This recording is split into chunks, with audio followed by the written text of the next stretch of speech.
ఎలాంటి మినపప్పు అవసరం లేకుండా ఇన్స్టెంట్గా 10 నిమిషాల్లో ఈ బ్రేక్ఫాస్ట్ చేసుకోవచ్చు. చాలా అంటే చాలా బాగుంటుంది. ఇంటిల్లిపాది ఇష్టంగా అయితే తినేస్తారు. ఇది ఏమి ఇడ్లీనో తెలుసా? పెసర్లతో చేసిన ఇడ్లీ. మరి ఎలా ఏంటనేది మీకు చూస్తేనే కదా అర్థమవుతుంది. లేట్ ఎందుకు, ఇంకా వీడియోలోకి వెళ్ళిపోదాం పదండి. పెసర్లతో ఈ బ్రేక్ఫాస్ట్ చాలా అంటే చాలా బాగుంటుంది. నేను ముందుగా వచ్చేసి ఒక కప్పు పెసర్లను అయితే తీసుకుంటున్నాను. ఈ పెసర్లను వచ్చేసి నేను నైట్ అయితే నానబెట్టేసుకుంటున్నాను. నైట్ నానబెట్టేసుకుంటే మనకు మార్నింగ్ బ్రేక్ఫాస్ట్ అనేది తొందరగా అయిపోతుంది ఇన్స్టెంట్గా. ఇంకా ఇప్పుడు వచ్చేసి ఒక కప్పు పెసర్లని ఒక బౌల్లోకి అయితే వేసేసుకుందాం. ఇలా ఇంకొక బౌల్ అయితే తీసుకొని పెసర్లని ఇందులోకి అయితే వేసుకోవాలి. ఒక కప్పు పెసర్లను అయితే తీసుకున్నాం కదా, అలాగే ఒక కప్పు రేషన్ బియ్యము. ఇక్కడ వచ్చేసి నేను రేషన్ బియ్యం అయితే తీసుకుంటున్నాను. ఒకవేళ రేషన్ బియ్యం లేదంటే నార్మల్ బియ్యం అయినా వేసుకోవచ్చు, మీ ఇష్టం అది. ఇలా ఒక కప్పు రేషన్ బియ్యాన్ని కూడా వేసుకొని వీటిని ఒక 2-3 సార్లు బాగా వాష్ చేసి కడుక్కోవాలి. మీరు ఇంకా బియ్యం కొంచెం తక్కువైనా వేసుకోవచ్చు, ఒక హాఫ్ కప్ అయినా వేసుకోవచ్చు. నేనైతే ఒక కప్పు వేసుకుంటున్నాను. ఇలా ఈ బియ్యాన్ని పెసలని రెండింటిని కూడా బాగా 2-3 సార్లు వాష్ చేసేసుకుందాము. ఇలా బాగా 2-3 సార్లు కడిగేసుకున్న తర్వాత మరి నీళ్ళు అయితే వేసేసుకొని నైట్ అంతా కూడాను నానబెట్టేసుకుందాము. ఇలా నీళ్ళు అనేది ఎక్కువ వేసేసుకొని ఇంకా నైట్ అంతా కూడా నానబెట్టేసుకోవాలి. మిగతా ప్రాసెస్ మార్నింగ్ అయితే చూసేద్దాం. ఇక్కడ వచ్చేసి ఇంకా ఇది వచ్చేసి మార్నింగ్ అండి. చూసారు కదా, మనకి పెసళ్ళు బియ్యము రెండు కూడాను నానిపోయాయి. చూసారా, ఇలా ఈ విధంగా బాగా నానిన తర్వాత ఇప్పుడు ఈ నీళ్ళన్నీ కూడా వంపేసుకుందాము. మనము ఈ నీళ్ళన్నీ కూడా ఒకసారి ఇలా చేత్తో అనేసుకొని ఈ నీళ్ళన్నీ కూడా కన్నెగా వంపేసుకోవాలి పూర్తిగా. ఇలా నీళ్ళన్నీ కూడా పూర్తిగా వంపేసుకోవాలి. ఇలా నీళ్ళు ఏమీ లేకుండా వంపేసుకొని ఇప్పుడు వీటిని ఒక మిక్సీ జార్లోకి అయితే వేసేసుకుందాము. ఒక మిక్సీ జార్ అయితే తీసేసుకొని ఇంకా మిక్సీ జార్లోకి మనకి ఎన్ని అయితే పడతాయో అన్నీ వేసేసుకోవాలి. ఒకసారి పడితే ఒకసారి, 2 సార్లు పడితే 2 సార్లు, ఇలా ఈ విధంగా వేసేసుకొని అంతా కూడాను మిక్సీ పట్టేసుకుందాము. ఇందులోకి చిన్న అల్లం ముక్క, అలాగే 2 పచ్చిమిర్చి, అలాగే కొంచెం కొత్తిమీర, కొద్దిగా నీళ్ళు అయితే వేసుకొని మిక్సీ పట్టేసుకుందాం. ఇలా ఈ విధంగా కొంచెం నీళ్ళు అనేది చూసుకొని వేసుకోవాలి. ఇప్పుడు మిక్సీకి అయితే పట్టేసుకుందాం. ఇంకా ఇలా ఒక బౌల్ అయితే తీసేసుకొని ఇంకా ఇప్పుడు ఇందాక మనం మిక్సీ పట్టి పెట్టేసుకున్నాం కదా, ఈ బ్యాటర్ని అయితే ఇందులోకి అయితే వేసుకోవాలి. చూసారు కదా, మనకి ఈ విధంగా ఉండాలి. బ్యాటర్ వచ్చేసి సేమ్ ఇడ్లీ బ్యాటర్ ఏ విధంగా ఉంటుందో అలా ఉండాలన్నమాట. ఇలా పట్టేసుకున్న దాన్ని కొద్దిసేపు పక్కనైతే పెట్టేసుకుందాము. ఇంకా ఇందులోకి చట్నీ అయితే చేసేసుకుందాము.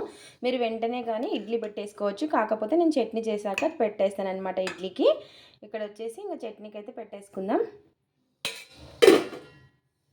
ఇక్కడ వచ్చేసి పెన్నం అయితే పెట్టేసుకున్నాను. పెన్నం వేడెక్కిన తర్వాత పల్లీలను అయితే వేసుకుందాము. ఇక్కడ వచ్చేసి పల్లీ చట్నీ అయితే చేస్తున్నాను నేను.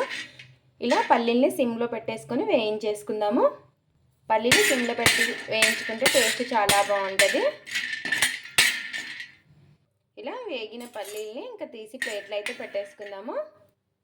ఒక కడాయి అయితే తీసేసుకొని అందులోకి కారానికి తగ్గట్టు పచ్చిమిర్చి, ఒక ఉల్లిపాయ ముక్కను వేసుకొని ఈ విధంగా కొంచెం నూనె అయితే వేసుకొని వీటిని మగ్గించుకోవాలి.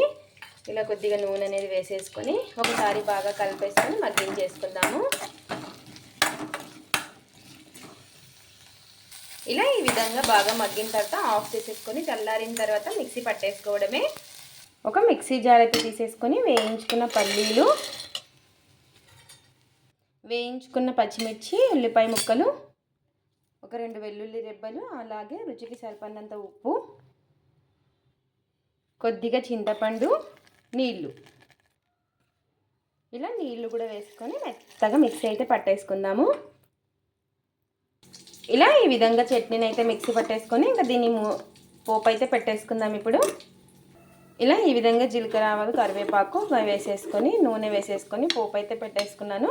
చట్నీ అయితే రెడీ అయిపోయింది. ఇంకా మనకి చట్నీ అయితే రెడీ అయిపోయింది కదా, ఇంకా ఇడ్లీకి అయితే పెట్టేసుకుందాం. ఇప్పుడు చాలా అంటే చాలా టేస్టీగా ఉంటుంది ఈ చట్నీ. ఒకసారి ఈ విధంగా ట్రై చేయండి. ఇంకా ఇడ్లీకి పెట్టేసుకుందాం. ఇప్పుడు వచ్చేసి ఇంకా మనము చట్నీ చేసుకున్నాక ఇందులోకి అయితే ఉప్పు అయితే వేసుకుందాము. ఇంతవరకు అయితే ఉప్పు వేసుకోలేదు కదా, ఇలా ఉప్పు, ఒక 1/2 టీ స్పూన్ అంతా వంట సోడా, ఇలా వంట సోడా కూడా వేసేసుకొని మొత్తం ఒకసారి బాగా కలిపేసుకుందాము. అంతా కూడాను కలిసిపోయేలాగా ఈ ఉప్పు, వంట సోడా అన్నీ కలిసిపోయేలాగా ఇలా మొత్తం కూడా బాగా కలిపేసుకొని ఇప్పుడు ఇంకా మనం ఇడ్లీ ప్లేట్స్ అయితే తీసేసుకొని ఇడ్లీకి పెట్టేసుకోవడమే. ఇడ్లీ ప్లేట్స్ అయితే తీసేసుకొని ఈ విధంగా నూనె అనేది అప్లై చేసేసుకుందాము. ఇలా మనకి ఎన్ని ప్లేట్స్ అవుతాయో అన్నీ కూడా ఈ విధంగా నూనె అనేది అప్లై చేసేసుకొని ఒక ఇడ్లీ ప్లేట్లో ఈ బ్యాటర్ని వేసేసుకోవాలి. చూసారు కదా, మనకి బ్యాటర్ వచ్చేసి ఈ విధంగా ఉండాలి. ఇలా ఈ విధంగా వేసేసుకుందాము అన్నీ కూడాను. ఇదే బ్యాటర్తో మనం దోశ కూడా వేసుకోవచ్చు. ఇలా ఇంకా ట్యాప్ చేసుకోవాలి. ఇలా ఇంకా అన్నీ కూడా వేసేసుకొని ఇడ్లీ స్టాండ్లో పెట్టేసుకోవాలి. ఇడ్లీ పాత్ర అయితే తీసుకొని అందులోకి నీళ్లు వేసుకొని నీళ్లు బాగా మరిగించుకోవాలి. ఇలా నీళ్లు బాగా మరిగిన తర్వాత ఈ ఇడ్లీ ప్లేట్స్ అయితే పెట్టేసుకొని ఒక 12 నిమిషాలు అయితే ఉడికించుకుందాము. ఇలా ఈ విధంగా మూత పెట్టేసుకొని 6 నిమిషాలు హై ఫ్లేమ్లో 6 నిమిషాలు లో ఫ్లేమ్లో ఉడికించుకోవాలి. ఇంకా ఇక్కడ వచ్చేసి ఇడ్లీ అయితే పర్ఫెక్ట్గా ఉడికింది చూడండి. ఇప్పుడైతే తీసేసుకుందాం. ఇంకా ఇలా ఇడ్లీని అయితే ఇంకా ఇడ్లీ ప్లేట్ల నుంచి తీసేసుకుందాము. ఎంతో టేస్టీగా ఉండే పెసర్లతో ఇడ్లీలు అయితే రెడీ అయిపోయాయి. చూసారు కదా, చాలా టేస్టీగా ఉంటాయి. చాలా అంటే చాలా టేస్టీగా ఉంటాయి, హెల్దీ కూడాను. చూసారు కదా, చాలా స్పాంజీగా ఉన్నాయి. చూసారు కదా, చాలా అంటే చాలా టేస్టీగా పిల్లలు పెద్దలు ఇష్టంగా అయితే తినేస్తారు. ఇంకా ఇందులోకి చట్నీ చేసేసుకున్నాం కదా, ఆ చట్నీలోకి అయితే టేస్ట్ అయితే చూసేద్దాము. ఇది ఫ్రెండ్స్ ఇవాళ వీడియో. మా వీడియోస్ కనుక మీకు నచ్చినట్టయితే లైక్ చేయండి, షేర్ చేయండి, కామెంట్ చేయండి, సబ్స్క్రైబ్ చేసుకోండి. స్కిప్ చేయకుండా పూర్తి వీడియో చూడండి. చూసిన వాళ్ళు ఒక లైక్ అయితే చేయండి. పెసర్లతో ఇన్స్టెంట్గా ఇడ్లీ ట్రై చేసి ఎలా వచ్చిందో కామెంట్ అయితే పెట్టండి. Thanks for watching. Bye bye.